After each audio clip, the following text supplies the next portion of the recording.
X-Men, welcome to die!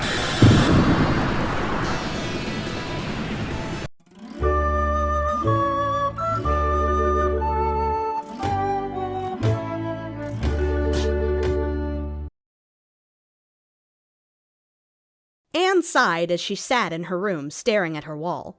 She just finished writing in her diary and had nothing to do. Life was boring in the secret annex, but it was better than the alternative. It was alright talking to Peter and Margot, but they were both such quiet people, unlike the always active Anne.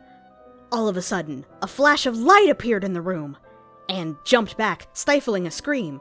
Before she could run out the closed door, she noticed that the person who appeared in the flash was not a Nazi officer, but someone who she had never seen before. His clothes were very strange, and his hair was in a spiky style that was totally new to her. She stood against the wall, wary of the stranger, but he walked towards her and smiled, extending a hand. "My name is Goku," the mysterious stranger said. Anne nervously put her hand in his. He bent down and kissed it softly, then let go. Anne blushed, feeling something she had never felt before go off inside of her. "My name is Anne," she replied quietly.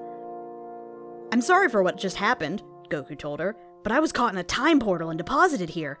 My power cells will recharge soon, but until then, I'm stuck here." Anne had no idea what the handsome visitor was talking about, but she played along. "Well, sir," she said, "you may stay in my room as long as you like." Anne blushed again as she said this, and giggled slightly.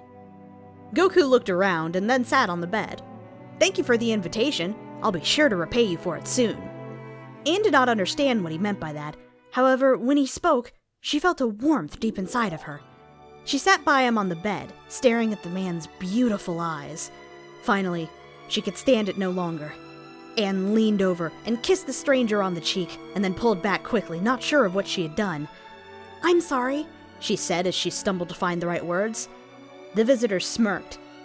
"No, that's quite all right," he replied with a smile, putting one arm around her. "You know, you're a very beautiful girl, but well..." Anne looked at him, troubled. "What's the matter?" she said, with a sweet smile. Goku looked nervous.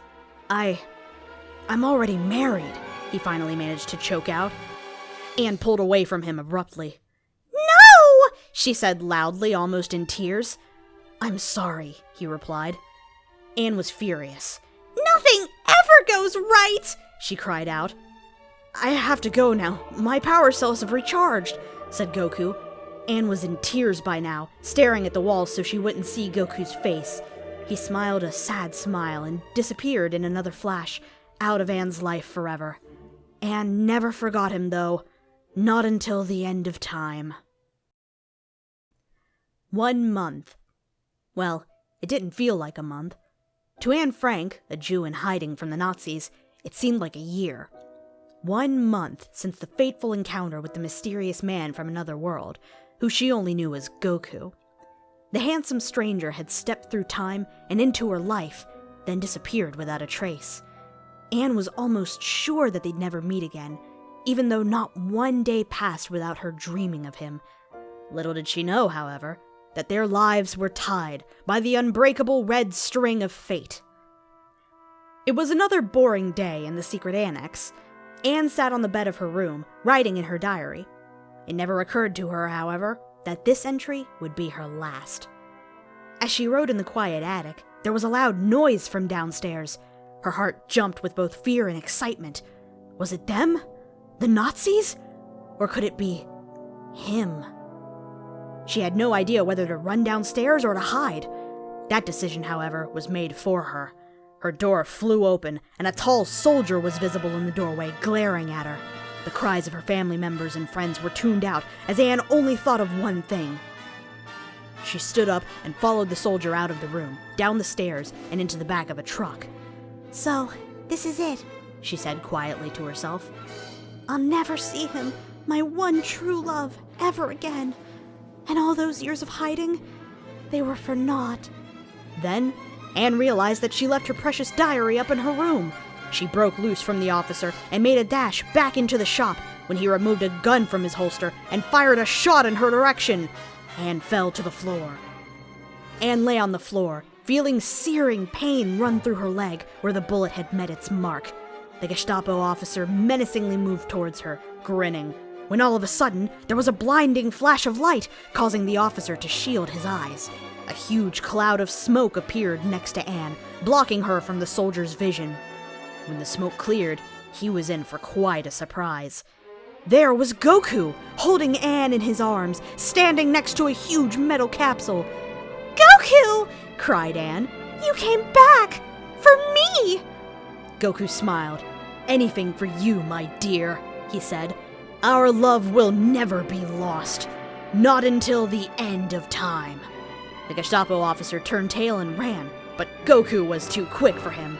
After laying Anne on the concrete, he dashed towards the Nazi and knocked him to the ground, unconscious, with only one blow. "Nazi scum," muttered Goku as he spit on the enemy's limp body, then returned to Anne. "Here, I have something for you," Goku said as he removed a small bean from his pocket. "What on earth is this?" asked Anne. Goku smiled. Remember how ignorant she was to what was everyday life to him. "A senzu bean," he said. "Just eat it, and it will cure your leg." Anne followed his instructions and popped the bean into her mouth, as the wound on her calf magically healed. "Now come on," commanded Goku. "We've got some Nazi ass to kick!" Anne jumped on the mysterious Saiyan's back as he launched off into the sky. After only a few moments, the two of them arrived in Berlin.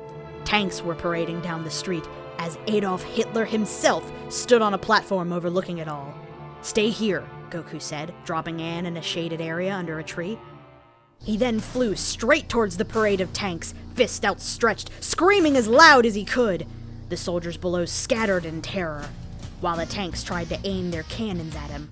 He was too quick and nimble for them, however, and opened the hatch of a nearby Panzer, then headed inside. After dispatching of the soldiers in control of the war machine, he took the wheel. He fired round after round into the crowds of Nazi soldiers, occasionally firing at the other tanks. After only minutes, there was nothing but a cloud of dust and corpses. Goku emerged from the tank's hatch, smiling now that he had done his duty. When all of the dust cleared, there were only two people remaining on the parade ground. Goku, the Saiyan hero, and Adolf Hitler, the most evil man ever to walk the earth. Anne watched from nearby fearfully as she saw the two men stare at each other for what seemed like hours.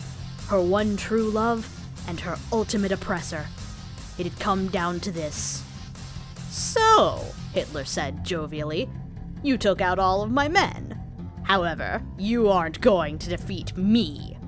Hitler then jumped down from his platform and down onto the street in front of Goku, pulling a chain gun from the ground nearby. Goku quickly jumped behind a ruined tank as Adolf opened fire. The tank made decent cover, but it wasn't long until it would be torn apart by the hail of bullets. Goku had to act. He dashed out from the side of the tank and flew as fast as he could toward Hitler, who had no time to react. He grabbed the chain gun out of the enemy's hands and snapped it over his knee with ease. Hitler stumbled backwards, shocked at the turn of events. Goku smirked, then said, "It's come down to this. You and me, fighting like men. If you admit defeat now, I'll kill you rather painlessly." Goku had the definite advantage. Or so it seemed. Hitler burst into a laugh as Goku looked on quizzically. The mustachioed man slowly rose into the air as his brown hair and pencil mustache turned a blonde color and his brown eyes turned blue. Goku reeled in horror. Hitler continued laughing, then finally said, "Goku! You came here expecting to find a madman, but instead you found a god!" Hitler had become a Super Saiyan. Anne looked on in awe, not sure what was going on. At first, it seemed like her lover would win the battle, but now she was not so sure. Goku seemed scared of his opponent, and it was for a good reason. Hitler continued to speak. "Goku, can't you see? I've reached a power level 10 times anything you've ever achieved. Your fate is sealed, weakling." Even though the battle seemed unwinnable, Goku charged in, screaming at the top of his lungs. Every blow he struck with was deflected off of Hitler's rock-hard body. Hitler waited for Goku to tire himself out, then raised his fist and punched Goku. and one punch was enough. Goku was knocked across the street into a large propaganda poster of Hitler thudding to the cold, hard ground. Hitler laughed, thinking that victory was in his hands at last. Goku, however, was not ready to give up. Bruised and battered, he rose from the ground, limping in Hitler's direction. The Nazi leader laughed. "You still want to fight? Don't you know when to give up, boy? You can hardly walk, and you expect to beat me, conqueror of Europe?"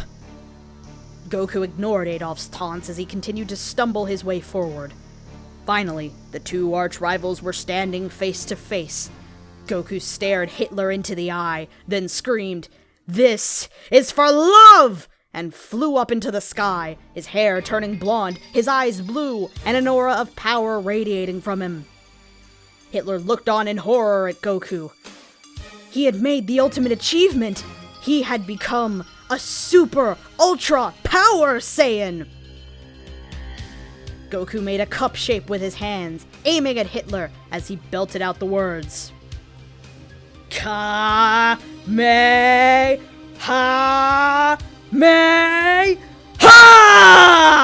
As a beam of pure energy shot at his enemy, disintegrating the Nazi leader's body. Goku then collapsed to the ground in a heap, exhausted from the fight. 2 years later, Anne and Goku had finally reached the date of their wedding. After the battle, Anne and Goku destroyed the time machine and took a boat to Australia. They changed their names and lived new lives, ready to start over. The two young people looked into each other's eyes as they kissed, as the Reverend pronounced them man and wife. Finally, it seemed, Anne was at peace, and they would always be together until the end of time. The end.